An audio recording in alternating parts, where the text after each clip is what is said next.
IT 비중, 아까 말한 엔비디아 같은 게 포함되어 있는 그런 업종 비중이 7.5%로 낮은 편입니다. 대신 1등 업종이 23%를 담고 있어 1위고요. 그 다음이 산업재 16%, 그 다음에 헬스케어 14%, 그 다음에 필수 소비재가 8.7%. IT 비중이 전체에서 5위밖에 되지 않습니다. 그 뜻은 뭐냐 하면 상승장에서는 상승률이 좀 떨어지지만 만약 폭락장이 와도 그렇게 많이 빠지지 않는다는 뜻입니다. 기본적으로 위험한 주식을 갖고 있는 분들은 깔아서 어떤 포트폴리오 전체의 안정성을 도모할 때가 아닌가 해서 매달 10일 간격으로 진행되는 유튜브 무료 특강 아래의 링크에서 신청하세요.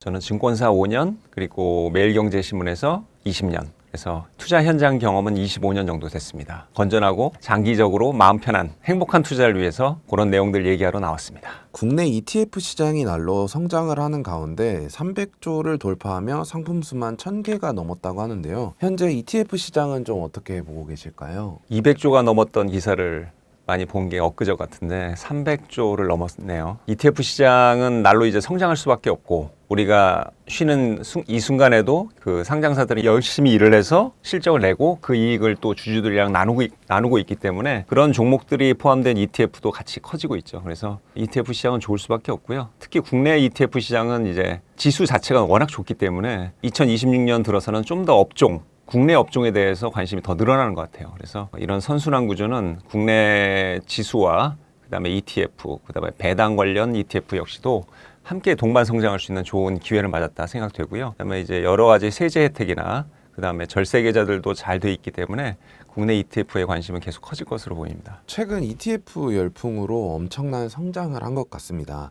이 또한 좀 유행처럼 지나가진 않을까요? ETF 열풍 역시 언제든 꺼질 수 있죠. ETF도 이제 금융상품의 일종이니까. 그러나 분산 투자의 원칙은 절대 사라질 수가 없습니다. 우리가 감정이 있고 그다음에 우리가 가정이 있고 그다음에 국가 어떤 그런 역할들을 해야 되는 상황에서 개별 종목에 투자했다가 그 자산이 급속도로 붕괴되거나 돈을 잃게 된다면 가정이 무너지면 결국 그 국가 전체도 흔들리는 거 아니겠습니까? 그래서 좀 더 안정적이고 인플레이션 상황에서 장기적으로 자산을 보호하면서 성장할 수 있는 그런 ETF는 반드시 이제 남아 있어야 되는 거고요. 이제 지나친 열풍보다는 이제 하나의 건전한 투자 문화로 자리 잡아야 된다고 생각합니다. 제 주변에 이제 제 책이나 제 얘기를 듣고 ETF를 해서 꾸준히 작년 여름부터 해서 뭐 20%의 수익률을 올리셨다고 하더라고요. 그래서 너무 축하한다고 그러는데 바로 반전이 있더라고요. 그러다가 갑자기 어떤 미국 종목을 봤는데 너무 급등하고 제가 일부로만 하라고 한 얘기들이 있잖아요. 그래서 개별 종목은 일부만 했다가 단숨에 한 50% 정도 오르는 거 보고 ETF에 있는 모든 돈을 자기도 왜 그런지를 모르겠대요. 뭐에 이제 쫓기듯이 그렇게 해서 지금 마이너스 20%가 됐다고 하더라고요. 완전 반전인데 ETF는 천천히 어떻게 보면 부자가 되는 길입니다. 근데 개별 종목은 이제 빠르게 부자가 되는 하나의 방식이죠. 만약에 이쪽이 뭐 ETF를 통한 장기 투자가 뭐 기차 여행이라면 개별 종목은 F1 정도의 수준이 될 수 있거든요. 그래서 수익률 게임에 올라타는 건데 그렇게 되면 이제 밤잠도 못 이루고 굉장히 불안하게 될 겁니다. 특정 종목이 단기간에 급속도로 오를 때 이런 현상들이 많이 ETF로 안정적인 투자를 하고 있더라도 개별 종목으로 갑자기 다 옮겨 타고 올인하고 싶은 마음이 순간순간 들거든요. 이때 이런 마음을 잘 지배하려면 이 ETF에 대한 정확한 이해와 함께 그 장기 분산 투자의 원칙을 매번 되뇌야 될 것 같아요. 제가 죄송한 말씀이지만 유튜브 나와서 뻔한 얘기를 계속 떠드는데 이렇게 독자들이나 이제 그 구독자들이 너무 똑똑하셔서 그렇습니다. 똑똑하고 또 빨리 부자가 돼야 되고 개인만의 다들 이유가 있을 거 아닙니까? 여러 가지 어떤 중요한 일을 할 때 돈이 필요할 수도 있고 하는데 그래서 이런 개별 종목들이 오르는 것만 생각하는데 만약에 엔비디아가 30% 오르면 그 엔비디아에 다 투자된 사람은 자산이 30% 늘겠죠.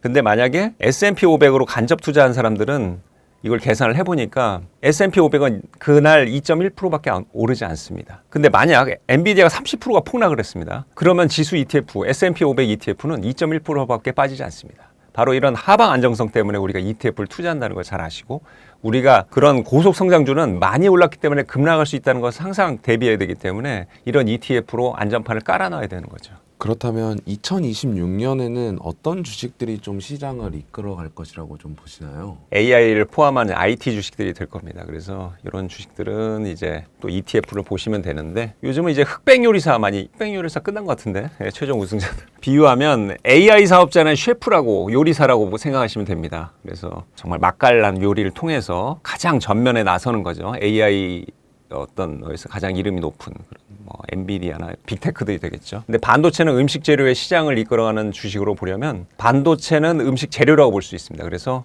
이런 그런 반도체 관련 ETF를 통해서 우리가 그 유망한 종목들을 미리 볼 수가 있습니다. 사실은 성경에도 나와 있죠. 해 아래 새 것이 없습니다. 다 뻔히 나와 있지만 어떤 종목을 픽하해서 수익률은 급하게 올라가는 거거든요. 그래서 그러나 그런 또 안정 성향인 분들은 개별 종목에 투자하는 것이 부담스럽기 때문에 ETF에 있는 상위 보유 종목들을 보시면 됩니다. 그래서 어떤 게 있을까요? 반도체 ETF 중에 가장 시가총액이 큰 글로벌 ETF는 SMH입니다. SMH의 그 상위 5대 종목을 제가 찾아봤거든요. 엔비디아가 비중이 제일 높습니다. 거의 20% 가까이 갖고 있고요. 그 다음에 TSMC, 브로드컴, 마이크론, 그다음에 램 리서치, ASML이죠. 요 5종목을 어떻게 성냐에 따라서 수익률이 엄청 오를 수도 있고 아니면 나는 마음 편한 투자를 위해서 이런 종목들을 다 갖고 있는 SMH나 국내 상장 한국형 SMH도 있습니다. 그래서 그건 검색하면 바로 나오기 때문에 제가 뭐 특정 자산운용사 얘기를 하기가 좀 어려워서 하여튼 그런 한국형도 있으니까 한국형 이런 미국 ETF는 절세 계좌에 담을 수 있게 좋죠. 그래서 어쨌든 이런 종목들을 미리 알고 있어야지 내가 안정 성향으로 ETF를 투자할 것인지 아니면 내가 수익률을 높이기 위해서 일부 비중을 개별 종목에 넣을지는 결국 교보제는 ETF가 될 거예요. 그래서 ETF에 뭐 ETF 체크라든 그런 사이트를 통해서 ETF의 구성 종목을 보셔야 됩니다. 배당을 주는 ETF는 구성 종목보다는 배당률이 중요하겠지만 이런 성장주 관련 ETF, 반도체, IT 중심의 ETF들은 종목들이 중요합니다. 어떤 종목들을 많이 담고 있는지가 가장 핵심이거든요. 엔비디아는 너무 잘 아시죠. GPU 만드는. 예전에는 뭐 컴퓨터에 보여지는 그래픽 처리만 하는 그런 단순. 그런데 이게 AI에서 단순 연산이 너무 중요해지다 보니까 엔비디아가 몸값이 크게 뛰었죠. 젠슨 왕한테 초대장을 못 받으면 AI 사업을 아예 할 수 없는 구조가 되어 있습니다. 지금은 이제 엔비디아가 GPU를 대량 공급해서 그 GPU가 많은 업체들이 AI 사업을 잘하는 구조가 돼 있죠. 이런 거를 뭐 옷으로 비유하면 기성복. 그러니까 정말 좋은 옷을 만들었어요. 그래서 그 옷을 전 세계에 파니까 잘 팔리고 있죠. 근데 요런 옷들을 제대로 이제 그런 빅테크나 사람들이 원하는 대로 만들어주는 데가 있습니다. 대만의 TSMC죠. TSMC가 거의 40%가 넘는 영업이익을 기록하면서 어떻게 보면 대만도 굉장히 쏠림이 심하네요. 그러나 너무나 뛰어난 기업이기 때문에 이렇게 대만 전체의 국부를 키우고 있죠. 그 다음에 이제 브로드컴이 있는데 굳이 따지면 브로드컴은 이제 엔비디아와 반대 진영에 있는 거죠. 그래서 구글 밸류체인에도 들어가 있지만 얘네들은 맞춤형 내 치수에 맞게 옷을 설계해주는 그런 반도체 업체라고 생각하시면 되겠습니다. 근데 이제 브로드컴은 이름도 특이하지만 여러 가지 사업을 통신칩도 만들거든요. 그러니까 AI가 휘청일 때 브로드컴은 덜 빠질 수가 있습니다. 주가가. 그런 것들을 그런 감각을 갖고 계시고 ETF에서는 그런 개별 종목의 모든 걸 알 필요가 없기 때문에 편한 투자거든요. 어쨌든 개별 종목을 하시려면 이런 것들을 알고 계시면 좋을 것 같습니다. 마이크론은 잘 아시겠지만 삼성전자 하이닉스와 함께 D램 반도체. 아까 그 셰프가 만드는 그 음식 재료들 D램이 엄청 많이 필요하거든요. 그래서 그 중에 3등 업체라고 보시면 됩니다. 미국의 어떻게 유일한 대형 D램 업체인데 3등, 한국 1, 2위라는 게 참 대단한 것 같습니다. 그다음에 램 리서치는 반도체 공장에서 이제 웨이퍼, 이 반도체 칩이 나오는 그 웨이퍼를 깎고 쌓고 세정하는 그런 공정들이 있습니다. 그런 공정 장비를 만드는 회사입니다. 장비 업체입니다. 그래서 직접적인 수혜보다는 약간 수혜가 떨어지지만 그만큼 조금 어떤 AI 변동성이 있을 때는 조금 안정적이라고 보시면 되고요.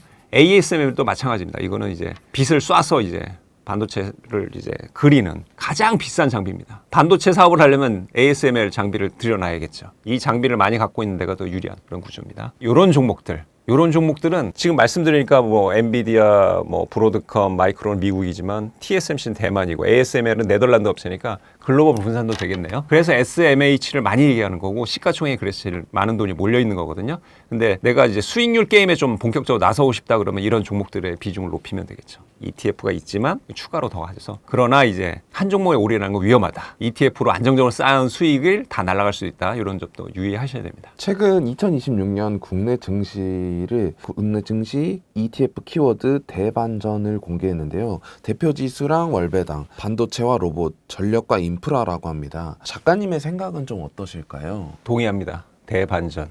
아주 용어가 재밌네요. 대표 지수, 반도체, 전력. AI가 이제 전기 먹는 하마니까 당연히 좀 같은 쌍으로 갈 수밖에 없습니다. 같은 대표 지수는 당연히 우리가 포트폴리오 저에서 코어 자산이라고 핵심으로 기본으로 깔고 시작해야 되는 거고 반도체와 전력 인프라를 추가해서 수익률을 높이는 구조인데 근데 이제 대반전이라는 말은 이제 용어가 말이 되니까 이제 만들면 대반전은 아니죠. 왜냐하면 이건 기본 어떻게 보면 이제 2026년에 들어와서는 이제 기본이 됐습니다. 그러니까 성장적 투자하시는 분들한테는 대반전은 아주 기본. 그러니까 반전이 아니라는 뜻이죠. 그래서 기본이다. AI 시대에도 투자는 일단은 코어 자산인 대표 지수와 그 다음에 여러 가지를 해야 되는 이 반도체와 전력 인프라도 들어있으면 좋은데 이것만으로 충분하지는 않습니다. AI를 하기 위해서는 더 많은 것들이 필요하고 그 백단에서 이제 원자력 같이 원자력이 항상 이 AI와 같이 들어가는 거는 원전이 폭발하면 우리 다 죽을 수 있죠. 그 정도로 위험하지만 그 정도의 폭발력, 그 정도의 전력 효율성이 나오는 거는 원자력이 넘버원입니다. 그래서 원자력을 다 할 수밖에 없는 구조고요. 인플레이션 시대는 더 마찬가지죠. 그리고 환경도 보호해야 되니까 원자력은 터지기 전까지는 친환경 기술이다 라는 말이 있지 않습니까? 그래서 원자력 이것도 사실은 전력 인프라 범주에 들어갑니다. 그래서 원자력 업종도 있어야 되고요. 미국이 기축통화국이고 이 주시장을 지배하는 어떤 가장 큰 시장이기 때문에 미국과 얽힌 산업들이 좋습니다. 그래서 조선과 어떤 방산 같은 것도 중요하겠죠. 미국의 조선업 점유율이 전 세계에서 1%밖에 안 되기 때문에 우방국이 우리나라한테 요청을 하는 상황이고 이거는 당연히 돈이 몰릴 수밖에 없는 명분이 되겠죠. 그렇다면 올해 들어서 작가님께서 좀 눈여겨보고 계시는 ETF가 있다면 좀 어떤 게 있을까요? VTV가 좋아 보이더라고요. 저처럼 이제 성장주 비중이 높은 분들 같은 경우는 VTV를 가지면 이것도 ETF인데 마음 편한 투자가 가능하지 않을까. VTV는 2004년 뱅가드에서 출시했는데요. 300% 올랐습니다. 그러면 22년 수익률 치고는 좀 지나치게 겸손하네요. 뭐 10배 오른 것도 수두룩하니까 기술적 무슨 투자 방법을 얘기하는 게 아닙니다. 그래프를 보시면 그 일일 변동성이 굉장히 낮습니다. 꾸준히 조금씩 올랐던 거예요. 하루에 0.3~4% 움직이면 마음이 편하잖아요. 그리고 자연스럽게 잊을 수가 있습니다. 좀 지루하잖아요. 우리가 이게 움직임이 커야지 막 잠도 깨고 이럴 텐데 VTV는 이제 이렇게 차근차근 올랐기 때문에 그리고 VTV 이런 ETF도 이제 퍼가 나오거든요. 그럼 VTV에 담은 기업들이 생산하는 순이익 대비해서 주가가 어느 정도 수준인가 봤을 때 VTV가 지금 20.6배 정도고요. S&P 500 우리가 벤치마크라고 하죠. 시장 기본 지수가 29배에 달합니다. S&P는 점점 이제 10년 평균 한 16배, 17배보다는 계속해서 높아지고 있어 고평가 얘기가 나오는 거거든요. S&P 500이 뭐 고평가를 받는 이유는 당연히 IT 비중이 높아서인데 이 VTV는 IT 비중, 아까 말한 엔비디아 같은 게 포함되어 있는 그런 업종 비중이 7.5%로 낮은 편입니다. 대신 1등 업종이 금융이에요. 오늘 새벽에는 좀 빠졌는데 미국 투자은행들이 얘네들이 포함된 금융 업종 23%를 담고 있어 1위고요. 그 다음이 산업재 16%, 그다음에 헬스케어 14%, 그다음에 필수 소비재가 8.7%입니다. IT 비중이 전체에서 5위밖에 되지 않습니다. 그 뜻은 뭐냐 하면 상승장에서는 상승률이 좀 떨어지지만 만약 폭락장이 와도 그렇게 많이 빠지지 않는다는 뜻입니다. 기본적으로 위험한 주식을 갖고 있는 분들은 VTV를 깔아서 어떤 포트폴리오 전체의 안정성을 도모할 때가 아닌가 해서 2026년 다 뭐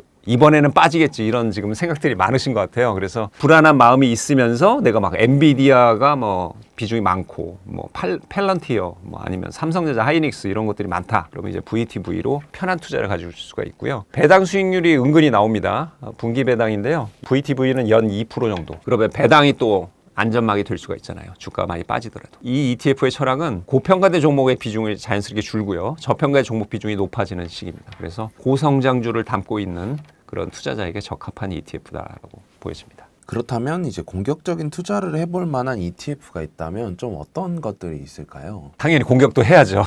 저도 풋살, 뭐 축구 다 좋아하는데 수비하다가 이제 들어가서 골 넣으면 그렇게 기분이 좋더라고요. 공격적인 그런 ETF도 있어야 됩니다. 한국에 상장된 이제 로봇 ETF. 저는 이제 현대차와 레인보우 로보틱스 비중이 높은 국내 상장 로봇 ETF가 공격수로서 좀 적당하다. 2026년에는. 그리고 현대차가 매경 1면에도 썼지만 박민우 씨를 모셔왔는데 이분이 테슬라 자율주행 초기 개발자입니다. 굉장히 핵심 인물이에요. 현대차가 급등했습니다. 주가가 그날. 이게 엄청난 호재거든요. 그러면 현대차가 자율주행 이미 GPU 젠슨 왕한테 GPU도 많이 받았고 테슬라의 자율주행 그런 개발자도 모셔왔고 기존의 하이브리드나 전기차는 엄청 잘하고 있고 기존 차는 뭐 말할 것도 없고요.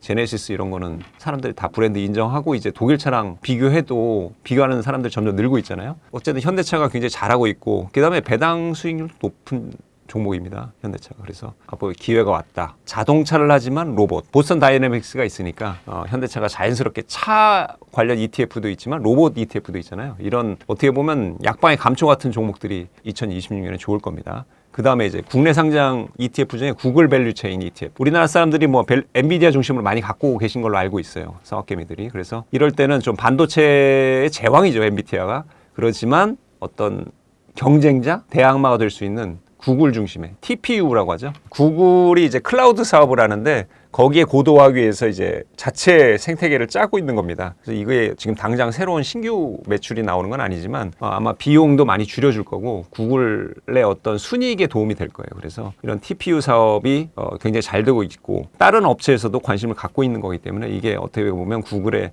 유튜브 이외에 또 다른 빅 찬스가 될 수 있거든요. 그래서 구글 밸류체인 ETF 이건 또 절세 계좌에도 담을 수 있으니까 한번 보시면 좋을 것 같아요. ETF를 담을 때 종목의 개수가 적으면 안전성이 좀 떨어진다고 하는데요. 그렇다면 좀 어느 정도의 종목 개수를 가지고 있어야 좀 더 안전성이 보장된다고 볼 수 있을까요? 종목 수는 모두에게 다양한 의미죠. 저 같은 사람 좀 안정 성향, 그러니까 코어 자산으로는 500개 정도가 적당할 것 같아서 S&P 500을 투자하시는 거고요. 만약 200개면 충분하다 하시는 분들은 코스피 200 하시면 되죠. 물론 이제 삼성전자랑 하이닉스가 많아서 굉장히 집중화된 어떻게 보면 ETF일 수도 있겠지만 러셀 2000처럼 뭐 2000개는 돼야지 마음에.